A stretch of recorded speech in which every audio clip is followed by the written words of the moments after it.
Shortfalls. Who's most likely to come up short in retirement and when? This is an article from June 2014 from the eBRI, or not an article, a research report from Jack Vanderhei, who I've been following for many years, as a matter of fact. Big fan of Jack's, big fan of eBRI. We're going to talk about this a little bit because there is some issues I take with it. And it's not that I take the research. We'll get into it here. This is through SSRN. So if you go to SSRN, Social Science Research Network, you can sign up for free. Just tons of stuff in here, a ton. So we're going to start by looking at the who's most likely to come up short, and then we're going to look at a little bit, which is retirement readiness ratings and retirement savings. And believe it or not, these two things have for Generation Xers. These two things have something to do with each other. It's odd, and I want to share that with you. So let's go into this. This is from the eBRI. If the eBRI writes it, you need to look at it because it's just foundational for your own retirement planning projections. All right. So these are the notes dated June 2014. I think every month they have a notes section which has a couple of the most recent articles. Obviously, it's a couple years old, but still interesting nonetheless.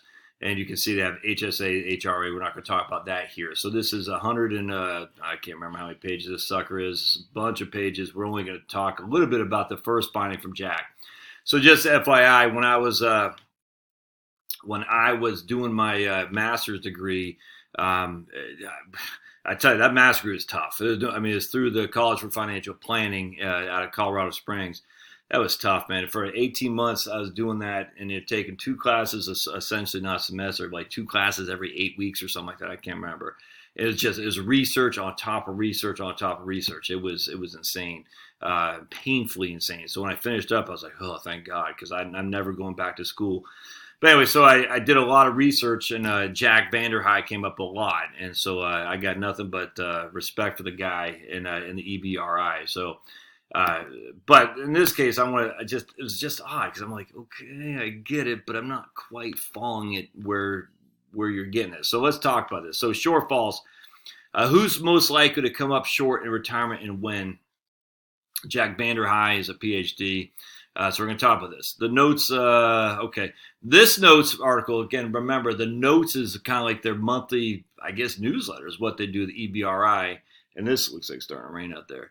This notes article provides new results showing how many years in retirement baby boomer and Gen Xer households are simulated to run out of money. So that's always the first concern, is simulated, because simulations means they got computer models, which nothing inherently wrong with that, but it can be, it just leads you something to believe. I don't know. Let's see.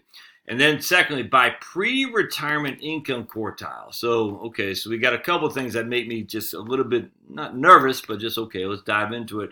Pre-retirement income quartile and simulations, all right? Under a variety of simulated post-retirement expense scenarios, and that's another thing, post-retirement expense scenarios, the lowest pre-retirement income quartile is the cohort where the vast majority of the retirement readiness shortfall occurs, and the soonest. So that's pretty interesting to me. So under a variety of simulated post-retirement expenses, the lowest pre-retirement income quartile, so the lowest 25% of the people making money while they're currently working, is a cohort where the vast majority of the retirement readiness shortfall occurs. I thought that was pretty interesting. I find that to be very enlightening and positive, actually. When nursing home and home health care expenses are factored in, the number of households in the lowest income quartile that is projected to run short of money within 20 years of retirement is considerably larger than those in the other 3 quartiles combined. And so, again, you take away the low income quartile and you leave the remaining 75%. And it's those low income quartile people that are look like they could be in a world of hurt. But again, it's low pre-retirement income versus post-retirement simulated expenses. Extending the results to a maximum of 35 years of retirement, age 100, assuming the age of 65 when they retire, 83% of the lowest income quartile households would run short of money, and almost half would run of those in the second income quartile would face a similar situation. Only 28% in the third income quartile and 13% in the fourth income, the highest income quartile, are simulated to run out of money. And that's assuming that you're going to live to your 100 years old. So for 35 years. So that's pretty, I find that to be very optimistic. Very, not optimistic, like too optimistic, but very positive. All right, so let's keep going down. Will Americans have enough to live on when they retire? As the pace of baby boomers crossing the traditional threshold age of retirement accelerates, so has the frequency with this question posed. Unfortunately, the answers provided are as diverse and sometimes disparate as the projection models that produce those results. One explanation for the disparity among the results from the various models lies in the different age cohorts. For example, some models limit their analysis to households already retired, while others focus on households still working, but old enough that are reasonably accurate projections regarding their future wages and prospects for accumulating retirement wealth are attainable. Other models attempt to analyze the prospects for all working households, including those whose relative youth makes accurate long-term projections somewhat problematic. Another explanation for the wide range of results lie in the base objective of the particular model used.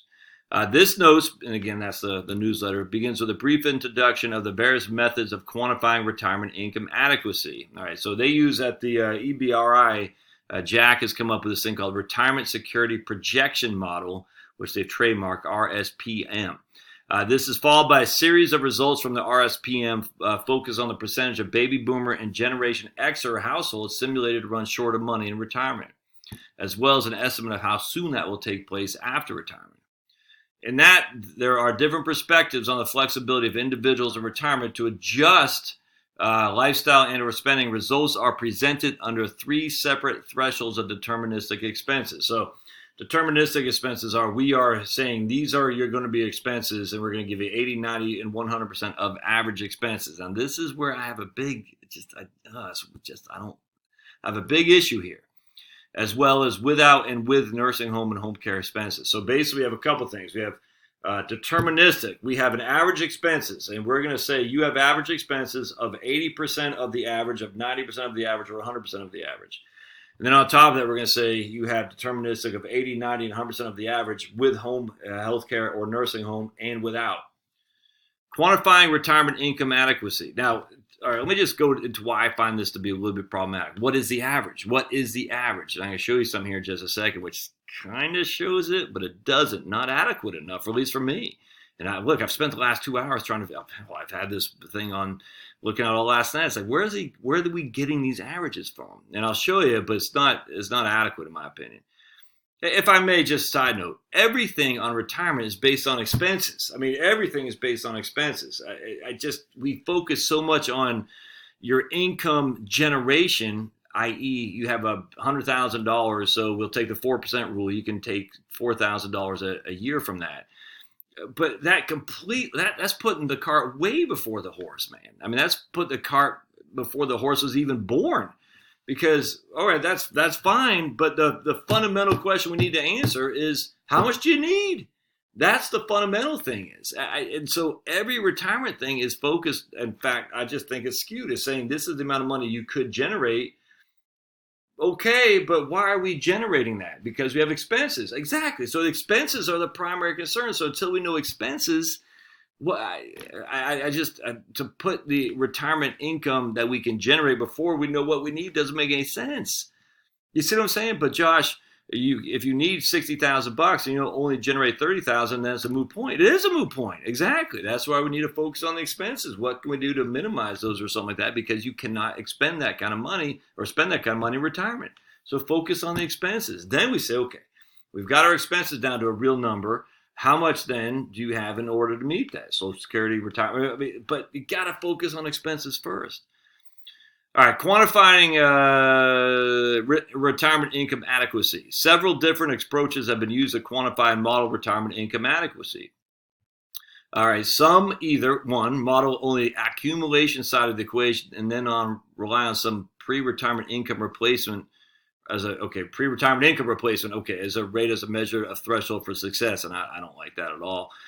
Make use of a so-called life cycle model that attempts to spread some types of consumption-based utility over the decision maker's lifetime. That's the Kotlikov model and Scott Burns, which I'm a huge fan of for sure. So consumption smoothing, kind of like what I talk about you all the time. When my kids are out of the house, we don't have braces, we don't have sports, we don't need a big house, all that stuff. So I like that better. But the eBRI retirement security projection model takes a different and arguably unique perspective.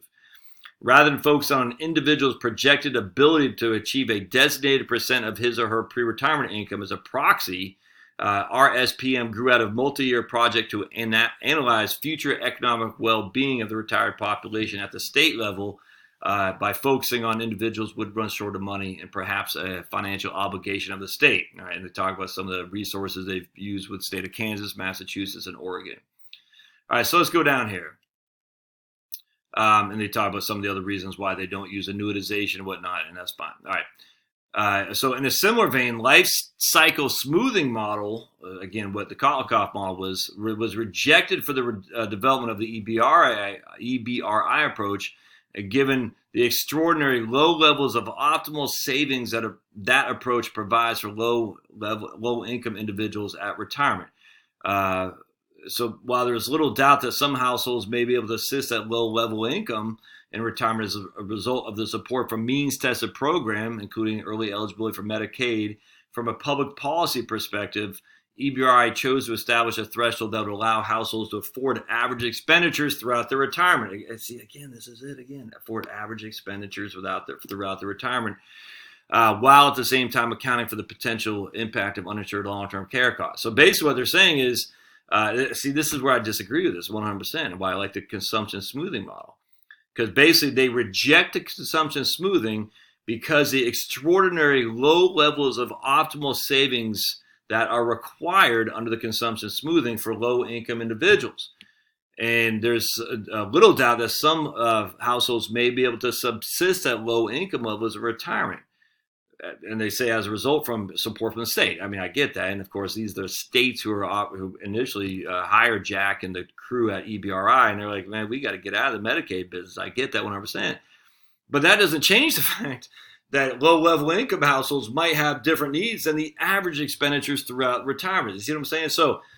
So again, the eBRI says we're going to look at the average expenditures throughout retirement. I could not find what that was here. I couldn't. So I went down and so I'll show you what I'm talking about here. I said, well, where are we getting these averages? And I'll show you if I could find it. There's he talks about 7. Hold on just a second. 6 is up in here, right here. Right. Hold on. I'm going to pause it for a sec.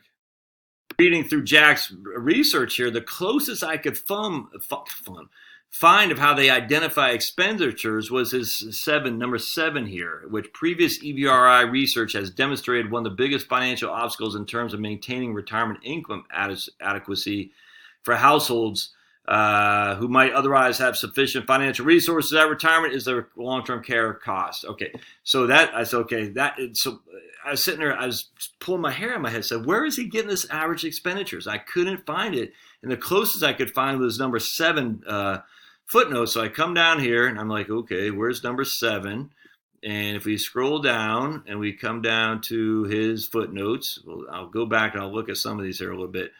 So we got various footnotes, and then his references, and then we come down here, and we finally got his footnotes right, or endnotes right here. And so number 7, this is number 7, what we're going to use here. And I said, okay, and that's the closest I could find to expenditures, which was a June 2012 study, which is going to be right. Let's see, I think it was up here. I'm looking for June 2012. It's towards the top. May 2000, right here, June 2012. I said, this is weird.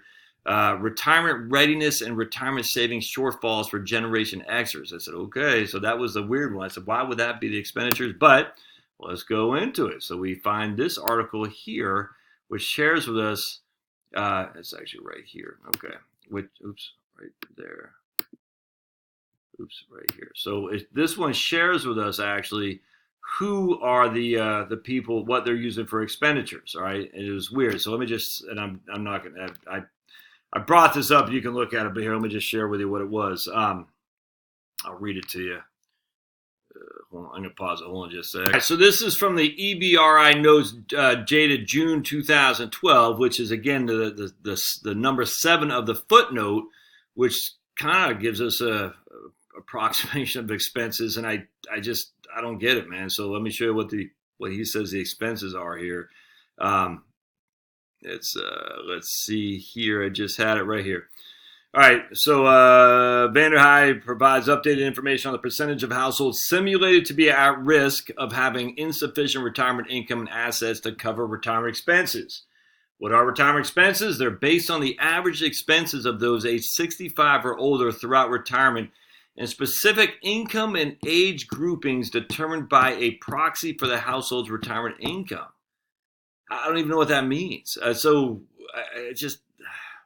Again, if we're not using expenses or if we're just using, I don't get what this means. So based on the average expenses of where they're getting the average from, BLS, Bureau of Labor Statistics, the Survey of Consumer Finance, the HRS, the Health and Retirement Study from the University of Michigan, I don't know.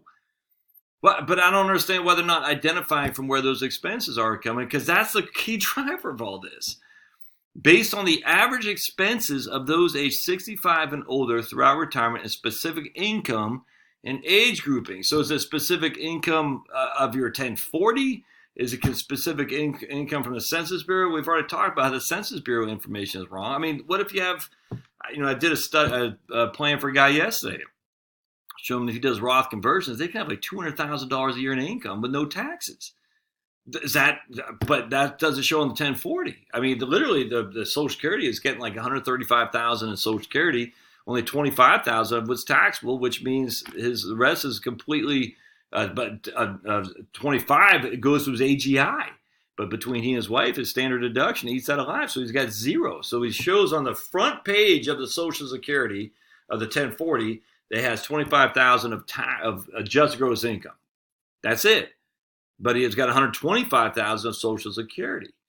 And then if you factor in the adjusted gross income minus standard deductions, he has no taxable income at all, and thus no tax. And then if you factor in Roth IRAs, it's just I don't know. So he's using it based on the average expenses of those throughout retirement, specific income and age groupings. So I don't know what the income is based on. I don't know what the age grouping. I guess I could get the age groupings. The specific income, I don't know what that's based on. But more, I don't get the average expenses. All right, so let's go back to the eBRI notes. And I just want to show you something. I mean, we'll wrap this up. I thought this was pretty good. So here, 100% of deterministic retirement expenses. So the average expense is X. I don't know what it is, but we just assume the average expenses for retirees, and they have to assume 100% of nursing home and healthcare costs. And see, this is where these studies I think they leave a lot to be desired, simply because we don't know what they're using here. We have no clue at all. We're just going on the model. Anything else that we just rely on the model? We have no clue the inputs, if they're having a thermometer sitting by an airport or air conditioning unit, or if they have one out in the field in Tennessee. Could there be a difference in what the results are in terms of heat relative to where the thermometer is put, or if they're using satellite data? Could there be a different result relative to inputs here for retirement income expenditures? Either way, though, let's just go with it. So what you'll see is the number of years of retirement, those people in the highest income quartile, and again, this is pre-retirement income quartile, have the less risk of running out of money. And again, there's so many things I just challenge on this, because what does running out of money mean? Well, you have no liquid assets. Okay, do you have a house? It doesn't say. Do you need liquid assets if Social Security is more than adequate and maybe got a pension? You don't, but okay. It doesn't say. I mean, it just doesn't say. But even in the worst case scenario is 100% of average expenditures and 100% of nursing home and healthcare costs. The vast majority, I mean, here, the second and the third and fourth highest income quartiles have a very low risk of running out of money, even 35 years into retirement. That's fantastic. Even those in the second lowest income quartile have a less than 50% chance of running out of retirement, running out of money, even 30 years, 35 years into retirement. Now, if you take away some of the nursing home and healthcare costs, they don't have any. I mean, look, the second highest quartile or the second lowest income quartile only has a 20% risk of running out of money. The third and fourth highest, or the top and the second, and the highest, the 50% highest have less than 10% risk of running out of money. And even the low folks with the lowest have a 70% risk of running out of money. So, I mean, again, if you have no nursing home healthcare costs at all, the likelihood of you running out of money is minimal, according to Jack's study. And again, we don't know from what it's based, but 20%, and if you're in the second lowest quartile, where you have a risk of running out of money for 35 years in retirement, less than 10% for both the first and second highest income quartiles. And even then, the lowest quartile only has 30% of the people are not at risk of running out of money. So that's pretty favorable. And then we do 90% of deterministic. So we have, I don't know, $100,000 as your average expenditures. That's deterministic. We're only going to have 90%. And you can see the risk of running out of money declines greatly, even with nursing home costs. They use something called stochastic, which is just random. Where is the stochastic here? It's down here someplace. So just random. So, all right, at the end of the day, someone sent me this as not a challenge, but as a way to say, hey, maybe you're he didn't say it like Pollyannish, but as a challenge to show that, oh my goodness, there's a pretty significant risk of running out of money. Look here, look at and if you look at this with 100% nursing home healthcare costs, like, oh my goodness, there is a decent chance I could run out of money. Hey, even in Jack's numbers here, the likelihood of the bottom half of the folks run out of money, while higher than the top half of income, it's not incredibly high. I mean, look, the bottom quartile, has a high probability. The second lowest quartile doesn't. I mean, less than half. That's all. And that's for 35 years of retirement. And the bottom two don't have much probability at all. I mean, less than 30%. And again, that's for 35 years of retirement and 100% of average expenses and 100% of nursing home and healthcare costs. So I think that leaves a lot of positive stuff there for sure. I'd just like to know more about the expenditures, because that is what drives this stuff. You got to figure out expenditures. So anyway, smash if you like. I know it's a lot to chomp on here in a video, but this stuff is interesting to me. And I think if you can get a takeaway here is until you get expenditures locked down, all this other stuff is just irrelevant. It really is. You got to know your expenditures. All right, we'll see you.